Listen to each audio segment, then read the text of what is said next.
Obviamente, como estamos hablando de unas huellas etnográficas, pues entonces aquí tenemos unas pautas para asumir la etnografía en el aula, ¿verdad? Para asumir la etnografía.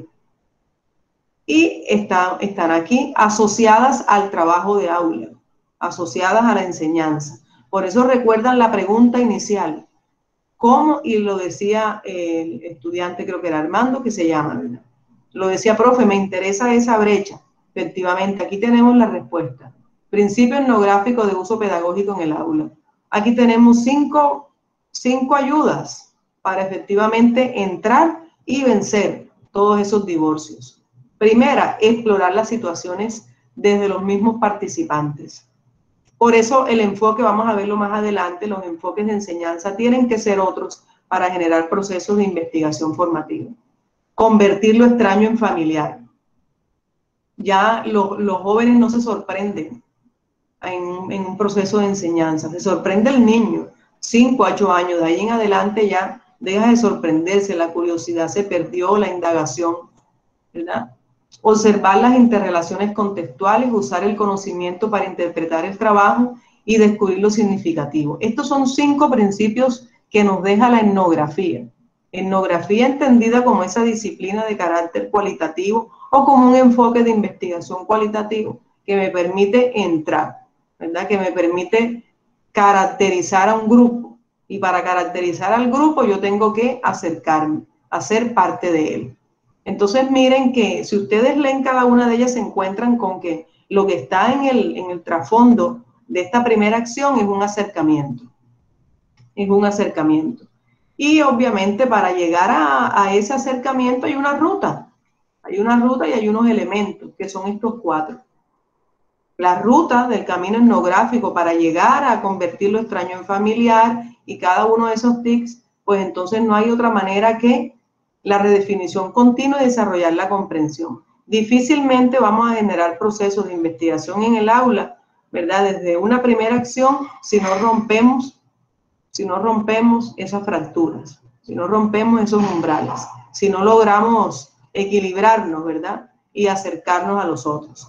Y esto se da desde las preguntas y la reconstrucción teórica, es decir, el trabajo de aula es otro, pero la primera acción es entrar. Y obviamente para poder llegar a toda esa reconquista del aula, hay que entonces establecer esa relación entre la realidad escolar y el contexto.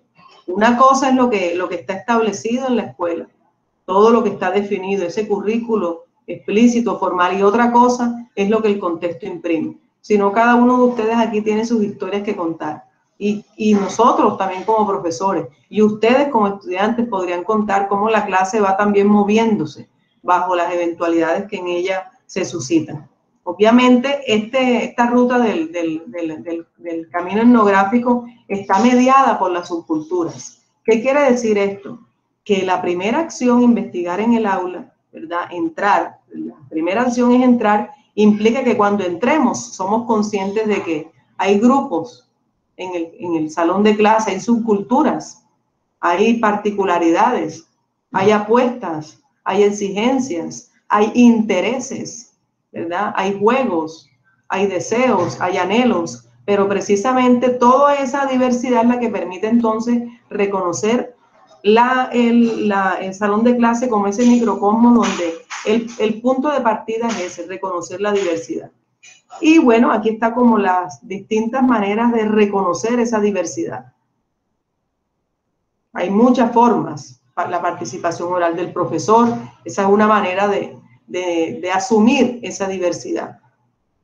La participación oral del alumno, miren las distintas formas que tenemos allí para poder solventar. Pero por eso insisto en esta primera acción. Si no logramos dilucidar, ¿verdad?, cuáles son esos misterios que están en esa esfera del aula, va a ser muy complicado generar procesos de investigación formativa. Y bueno, finalmente esta primera acción yo les traigo aquí como, ese es el título, Caja de herramientas etnográficas en el aula. La etnografía es, por tanto, la disciplina número 1. Entonces encontramos, obviamente, técnicas investigativas de carácter cuanti y cual y que nos van a ayudar a comprender la escuela, a entrar en el aula y transformarla.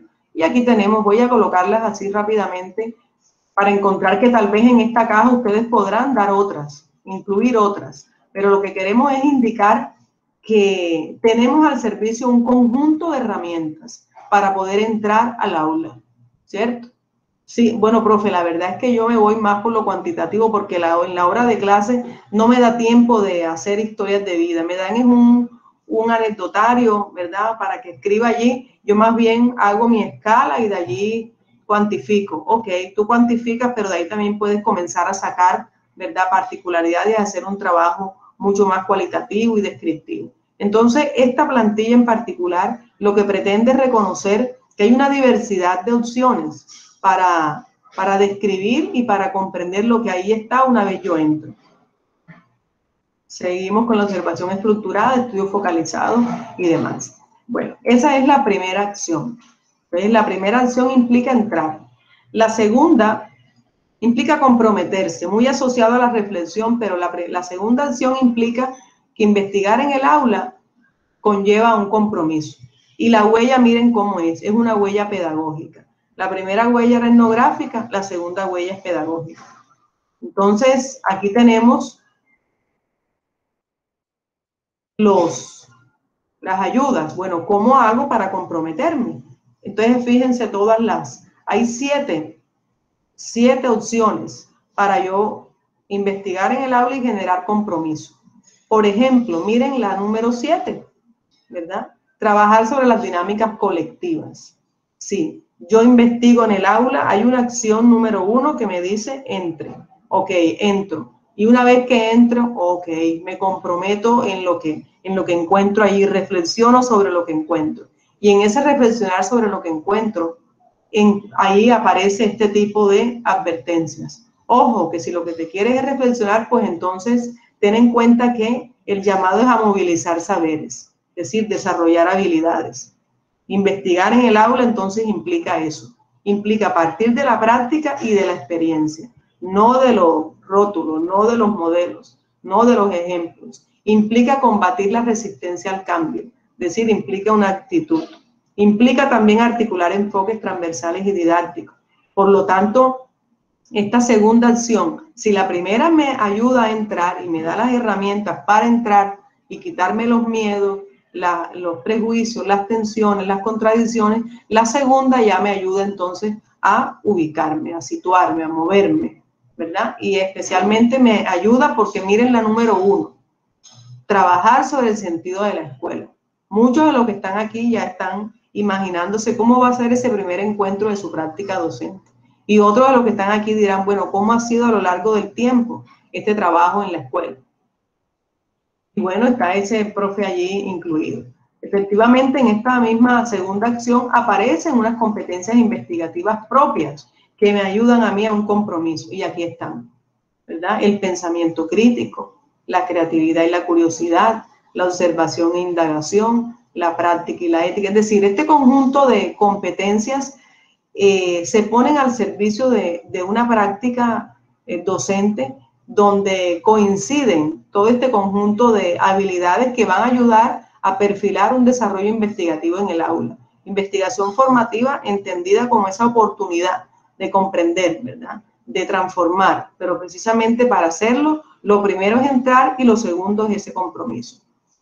Y aquí he como insistido en que, bueno, para generar ese tipo de competencias investigativas hay unas categorías lógicas y epistemológicas. En el aula entramos, en el aula nos comprometemos, pero ¿qué tipo de acciones estamos llamados a desarrollar en los estudiantes? Aquí tenemos un conjunto de acciones.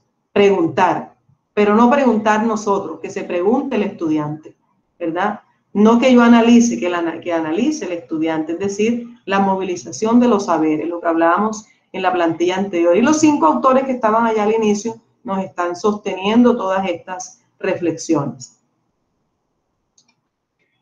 Nada haríamos sin dejar de mencionar la pregunta.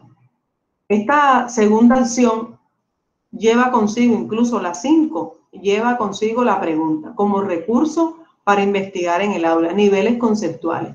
Tener presente que la pregunta moviliza, que la pregunta acerca, o que la pregunta estanca y la pregunta distancia, ¿verdad? Que hay niveles conceptuales de la pregunta, pero lo he incluido aquí porque estamos en un lugar, en una segunda acción, donde nos está diciendo, bueno, ya usted entró y lo segundo es que se comprometa. Y para que se comprometa debe desarrollar competencias. Y para desarrollar competencias le entrego este principal recurso, que es la pregunta. Pero la pregunta bajo distintos niveles. Entonces, hay una pregunta que va hacia la vía de conocer. Difícilmente se va a generar investigación formativa si nos quedamos en una pregunta, siempre preguntando bajo una finalidad de conocimiento. Entre más subamos, mayor es el nivel de investigación. Y nos recuerda Freire, no solo preguntarle al estudiante, sino enseñarle a preguntar. No caer en el juego intelectualista de la pregunta por la pregunta, sino más bien la palabra acción, reflexión. Lo que dijera Donald Schoen en su momento, ¿verdad? Reflexionar en y sobre la acción. La tercera acción implica interactuar en ella. Entonces, miren, mis queridos compañeros, hemos entrado, nos hemos comprometido y entonces ahora ya pasamos de una huella etnográfica, de una huella pedagógica y entramos en una huella sociológica. Y entonces implica relacionarnos, ¿cierto? Interactuar en ella, relacionarnos. Y es pasar entonces de una didáctica tradicional a una didáctica contemporánea. Cada una de ellas con sus características y con sus hilos muy especiales, ¿verdad? La didáctica tradicional y la didáctica contemporánea. Entonces miren que vamos relacionando, Armando tenía mucha razón, profe, me gusta la tercera. Claro, porque la tercera está como más tocada a nuestro trabajo. Entonces mira cómo logras tú relacionar enseñar e investigar. Didáctica tradicional está asociada a que yo coloco una actividad para investigar, es decir, hay un momento para investigar y lo demás sigue por aparte. Hay un momento, ¿verdad? La enseñanza es expositiva y hay actividades de investigación, mientras que la otra advierte que la enseñanza deja de ser expositiva y se convierte en una exposición problemática. Y ya se deja de asumir la actividad para convertirse en una práctica. Entonces miren la diferencia y trata como de moverse, ¿verdad? La balanza. Efectivamente, de este primer lado está todo ese conjunto, ese dispositivo tradicional, donde la evaluación es masiva, la evaluación es acumulativa, por momentos, sumativa, y se cree de que estamos investigando porque el plan de estudio tiene un curso que se llama investigación, pero resulta que todo continúa siendo asignaturista. No hay ningún tipo de enseñanza contextualizada. Por el contrario, la acción, investigar en el aula, interactuar en ella, la huella sociológica nos advierte pasar a un plano de la didáctica contemporánea donde, miren, se pasa a un trabajo situado, una evaluación auténtica definida por Pedro Ahumada y a una integración curricular. Entonces, esta plantilla es muy fuerte porque nos pone entonces en la balanza qué prefiero yo, ¿cierto? Sigo trabajando con mis DBA, por supuesto, no puedo alejarme porque ese es el marco normativo, pero sí pongo al servicio todo lo que el contexto, ¿verdad? Logro generar una evaluación auténtica para simular todo ese conjunto de actuaciones que allí se perfilan y especialmente el trabajo es integrado, ya deja de ser, ¿verdad? Asignaturista.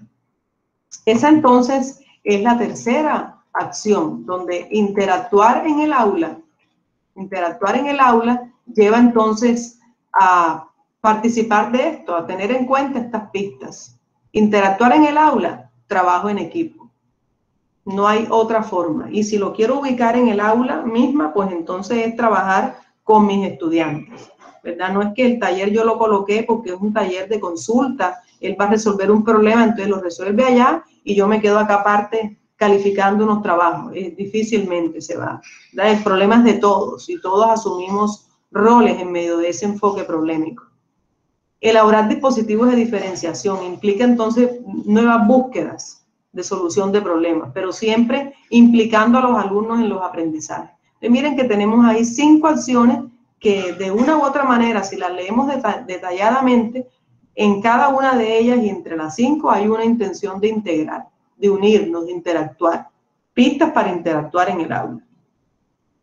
Esto conlleva a reconocer que en el docente se perfilan unas competencias. Aquí están en términos generales las competencias del profesor, pero en definitiva lo que queremos aquí dejar abierta la discusión es a que se asoma un conjunto de competencias que tal vez desde los clásicos estaban, sí, con toda seguridad. Estaban en Comenio desde que comenzó con su didáctica magna, estaban en Herbart cuando empezó a hablar de la educabilidad, estaba en Freire y contemporáneo brasilero. Sin embargo, ya hoy se habla de este desarrollo competencial como si fuera algo novedoso, y en realidad uno encuentra como que lo que se ha logrado es la continuidad de un llamado a continuar provocando esos aprendizajes duraderos. Aquí están los desarrollos competenciales del profesor, entendiendo como la línea de juego producto de la tercera acción, que es interactuar. Entonces aquí dice implicar a los alumnos en actividades de investigación y en proyectos de conocimientos pasa por una capacidad fundamental del profesor, hacer accesible y deseable su propia relación con el saber y con la investigación, encarnar un modelo plausible de alumno. Muchos de nosotros, ¿cuántos nos recordamos al profe? Porque precisamente nos dio la libertad, la autonomía, la conciencia, la regulación, pero eso es producto única y exclusivamente de haber vencido esas, lo que yo he llamado las 5 acciones. Un docente que entró, ¿verdad? Que se comprometió, que interactuó y que construye en ella, ¿verdad? Investigar en el aula implica construir en ella. Y aquí aparecen entonces las huellas didácticas. Pasamos de unas huellas etnográficas, las segundas. ¿Quién se acuerda de la segunda huella? Sociológica, la tercera. Pedagógica, profe. Muy bien, y la cuarta didáctica. Excelente, Juan. Entonces encontramos una cuarta acción que es una huella didáctica. Y ahí encontramos entonces que hay distintas maneras de entenderlo. Investigación del docente sobre su práctica, esa es una manera. Investigar el docente sobre la práctica de los estudiantes, esa es otra. Investigación en sentido estricto, esa es otra manera de entenderla. Bernardo Restrepo nos habla de estas tesis. Y la investigación del docente con los estudiantes. ¿Cuál creen ustedes que de pronto es la que hoy podría darle fuerza a la investigación formativa? De los 4 polos, ¿cuál creen ustedes? Las 4 enriquecen, pero ¿cuál creen ustedes que es la que se perfila para una discusión, para una mayor riqueza en el plano de la investigación formativa? Profe, por mi parte pienso que es la investigación sobre su práctica. Sobre su práctica, muy bien. Esa es muy buena porque es sobre su práctica. Es una práctica autorregulada. ¿Cuál otra? Y la que está diagonal, ¿cierto? Con los estudiantes. Porque la de arriba, sobre la práctica, pareciera que fuera una relación heterónoma, ¿verdad? Entonces, miren lo que aparece aquí. No, esto no es una clase de didáctica, ni más faltaba, pero sí nos ayuda a definir cuáles son esos modelos didácticos que te van de una vez por todas a poner, ¿verdad?, en los hombros y decir, bueno, sí, me voy por este lado. Entonces, la cuarta acción dice que investigar en el aula implica construir en ella. Y para lograrlo hay que casarse con este tipo de enfoques, ¿verdad? Y habrán otros más, habrá otro tipo de nombres. Pero si lo que queremos es generar en el estudiante, ¿verdad?, esa independencia cognitiva, esa capacidad de regulación, de búsqueda, de indagación, difícilmente se va a lograr con los métodos expositivos. Por eso, insisto en esas 5 acciones clave. Entrar, lo etnográfico, me ayuda a entender la diversidad. Segundo, comprometerme, me ayuda a entender que allí, además de que el mundo es diverso, es posible que cambie, ¿verdad? Y es posible que cambie desde lo sociológico, desde las relaciones con lo otro y con los otros. Tercero, ok, ya entré, me comprometí y entonces entro a interactuar, ¿verdad? Y en esa interacción descubro que hay 2 opciones didácticas, o es lo expositivo o es lo contemporáneo. Y dentro aparece entonces la cuarta acción, y es construir. Y cualquiera de estos 6 me permite a mí la construcción. Hay un autor bastante importante en el campo de la educación en ciencias, que es Pozo Municio. Encuentra uno allí unas teorías bastante flexibles y bastante escuetas alrededor de cómo enseñar, de cómo educar y aprender en ciencia. Pero aquí tenemos 6 opciones que lo que nos pone es a decir, bueno, lo importante de la investigación formativa es que yo investigo sobre mi práctica y sobre la práctica que tengo con los otros, no sobre los otros, ¿verdad? Sino con. Miren la diferencia, Juan, y los que estamos ahora aquí, de esa preposición sobre y con. El sobre recae, el con me involucra, el con me ayuda a construir, y ese es el punto. Y obviamente esta cuarta acción conlleva a esto, una mejora, ¿verdad? A un lenguaje muy ministerial, mejoramiento continuo, pero muy propio también de esta investigación cualitativa que convida a lo cooperativo.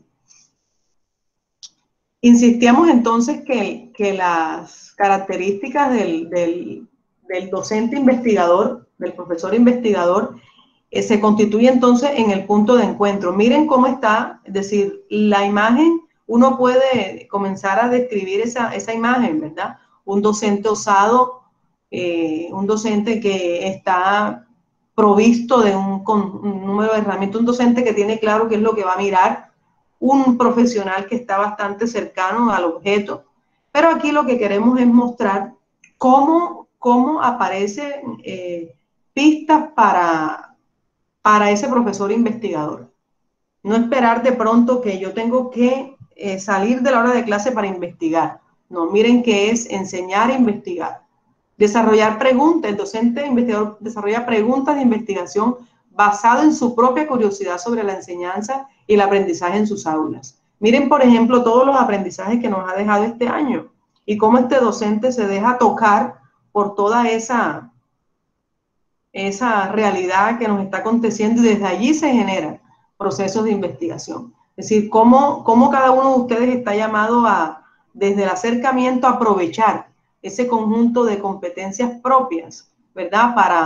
Para intercambiar, transformar y ver la realidad de otra manera.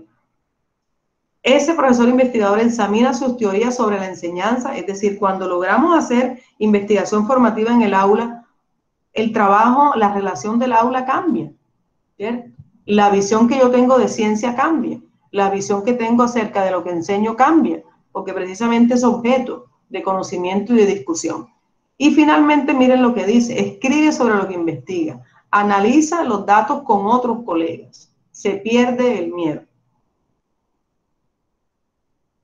Aquí lo que esta plantilla yo la quise incluir porque da cuenta de todo el equipo que está en la escuela. Planteamientos didácticos para una enseñanza basada en la investigación. Da cuenta de todo el conjunto todo el acervo cultural que está en juego, pero también da cuenta de qué tantas distancias hay. Y también da cuenta de que muchas veces las apuestas son tan distintas y cada uno lo asume. Pero exige en primer lugar, mírenlo, cómo está el esquema. Sistema escolar unido, ¿verdad? Unido. Sí, efectivamente hay roles, hay intereses, hay expectativas, pero aquí es buscar lo que nos une, precisamente para poder transformar. Estos elementos se constituyen en fundamental para poder avanzar en estas discusiones.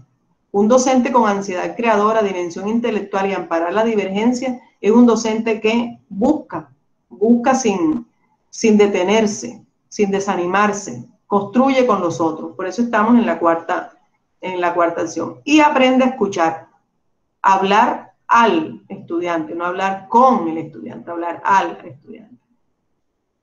La investigación solo puede ser adecuadamente aplicada a la educación cuando desarrolla una teoría que pueda ser comprobada por los profesores en las aulas. La investigación orienta la acción generando investigación-acción. Recuerden Stenhouse en la investigación en la enseñanza. Investigación en la acción y sobre ella. Y la quinta acción implica transformarse. Entonces volvemos a las 5 acciones y llegamos a la última. Es decir, generar procesos de transformación en la investigación implica entonces haber recorrido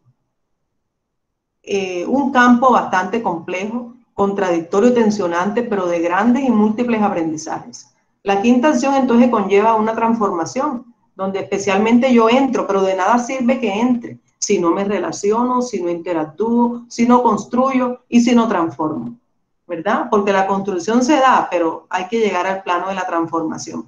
Y eso implica huellas psicológicas. Ahí dice la voz Kids porque no sé si ustedes recuerdan la última serie de la voz Kids donde esos niños cómo generaban procesos de transformación, ¿verdad? No en lo visual, sino en ellos mismos, en cómo iban concibiendo la relación, ¿verdad? Cómo iban concibiendo los retos, las exigencias, los compromisos, las lecturas, ¿verdad? Sus propios mundos incluso. Entonces, esta quinta acción, investigar en el aula, conlleva a que hay muchas maneras de vivir dentro del aula, y aparecen entonces estas dimensiones. Una dimensión tradicional del aula, comunicativa, y todas son válidas. ¿Cuál de ellas asumimos? Aquí aparecen, si las alcanzan a ver, perdón. Entonces, miren, por ejemplo, modelos de práctica educativa, tránsitos deseables para una práctica investigativa transformadora. Si nos quedamos con una acción estratégica, por ejemplo, de Donald Schoen, la educación es entendida por Schoen como un arte, y el arte es creatividad. Entonces, miren las ventajas de entender, situarnos allí. Es decir, la quinta perla lo que nos dice es, ok, esperamos investigar en el aula y transformar, ¿verdad? Transformar, ver la otra manera diferente, ver la realidad con otros ojos. Muy bien. Y una manera es entender la práctica educativa, como nos dice John, la educación es un arte. Pero miren, si seguimos bajando, encontramos enormes legados. Miren la última. La educación vista desde lo comunicativo habermasiano. ¿Se acuerdan de Habermas? Entonces ya aquí el saber ya deja de ser un saber artístico y se convierte la educación en una actividad de comunicación. Es decir, es entender que para investigar las concepciones, las prácticas, las relaciones, las interacciones, las conversaciones, los diálogos cambian. La perspectiva, la manera de entender lo educativo cambia. Si me quedo en lo freudiano, miren la segunda acción. Si me quedo en la weberiana, en la primera acción, entonces la mirada está puesta en concebir la educación como una actividad tradicional, que es muy válida, ¿cierto? Sin embargo, hoy se requieren procesos de interacción y de intercambio, de transformación. Por eso, entre más bajamos en la acción, en este cuadro en concreto, encontraremos de verdad enormes retos, ¿verdad? Miren, por ejemplo, a de Schutz, la antepenúltima, la acción expresiva. La educación es una actividad de expresión de sí mismo. Qué hermosa una clase docente donde lo que aflora es eso, el escucharnos, el interactuar, la participación, el debate, ¿verdad? El diálogo, la conjetura, la duda. Y miren, díganme si no es el espacio perfecto para generar procesos de investigación formativa. Miren la anterior, la de Doyle. La educación es una interacción social. Entonces, es como entender que hay muchos modelos de práctica educativa y teniendo en cuenta dónde nos ubiquemos, así podemos generar procesos de investigación.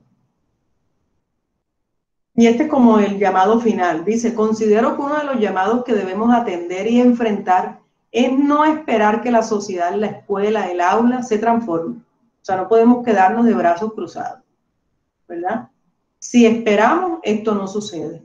Es metiéndonos dentro del proceso, en su propia intimidad, en su movimiento, como descubrimos los caminos. No permitamos que nos digan qué y cómo hacerlo. Abrámonos. Y bueno, aquí es como les doy como les comparto, ¿no?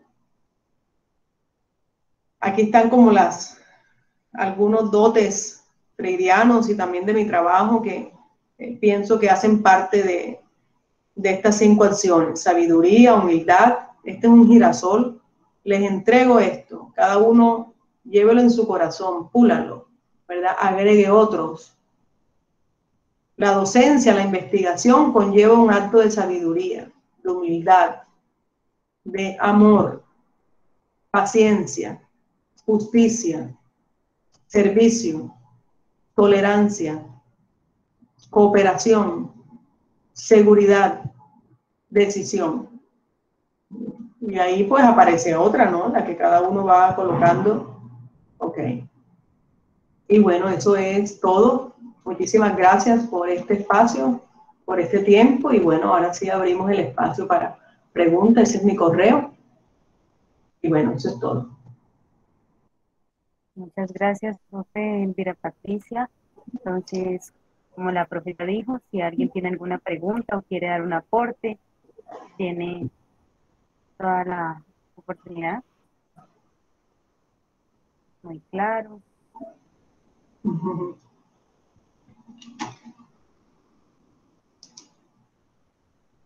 Bueno, igual pues Sí, muy interesante. Ah, bueno, Juan. ¿Sí? sí, bueno, profe, nada más que agradecerle por esa, yo digo que usted nos da como unas pautas que son muy importantes para que cuando yo aquí me visionaba un escenario, ya uno entrando al aula de clases y encontrándose una diversidad, yo digo, bueno, una diversidad cultural, ya que cada tipo de estudiante viene de una zona y trae un concepto cultural de cómo es llegar su proceso educativo, su proceso de aprendizaje. Entonces, es como ahora nosotros logramos entender eso y lograr de formar un proceso de investigación dentro de el aula de clases y llevar al estudiante a que entienda desde su mismo contexto cómo se puede llegar a investigar con todo esa pauta que usted nos dio, que mencionan la construcción de la indagación, del pensamiento crítico, que son importantes para los estudiantes de hoy en día. Muy bien. Muchas gracias, Juan Fernando. ¿Alguien más? Desea Armando. Sí, ok. Profe Patricia, agradecerte por mejor dicho, tan valiosa disertación que nos presentaste en la tarde de hoy, porque pues nos pone, digamos, no solamente a los docentes que están en formación, sino a los docentes que están pues ya en ejercicio, ¿sí? Que a la vez, como tú lo mencionabas, son retos que no solamente los docentes tienen, sino también retos que los estudiantes también pues toman a la hora de estar, pues poner cualquier situación dentro del aula, ¿no? Entonces, pues no me queda más sino agradecerte porque, o sea, completamente entendido tu disertación, muy excelente. Entonces, mil y mil gracias, profe. Armando, igualmente, Armando, gracias. Bien, muchas gracias, Armando. ¿Alguien más desea dar una opinión? Bueno, entonces, profesora Elvira Patricia, muchas gracias. Como ya lo comentaron Juan Fernando y Armando, tu disertación permite para profesores en formación y también para los que ya tenemos pues la experiencia, ¿cierto? Como capacitarnos y también al mismo tiempo reflexionar sobre nuestra acción docente y ver cómo podemos mejorarla para que de esta forma nuestros estudiantes también potencializarse y desarrollar habilidades que les permita ser mejores personas en un futuro, ¿cierto? Bien, esto en el chat pueden encontrar el link de asistencia para que por favor ingresen y hagan su inscripción para la asistencia y también van a encontrar el link para ingresar a la siguiente sesión en donde vamos a reunirnos todos a hablar sobre los talleres que se han realizado. Entonces los esperamos allí. Muchas gracias por asistir a este taller. Gracias a ti, Paula, y a todos, de verdad, por esta oportunidad. No, profe, es un placer siempre.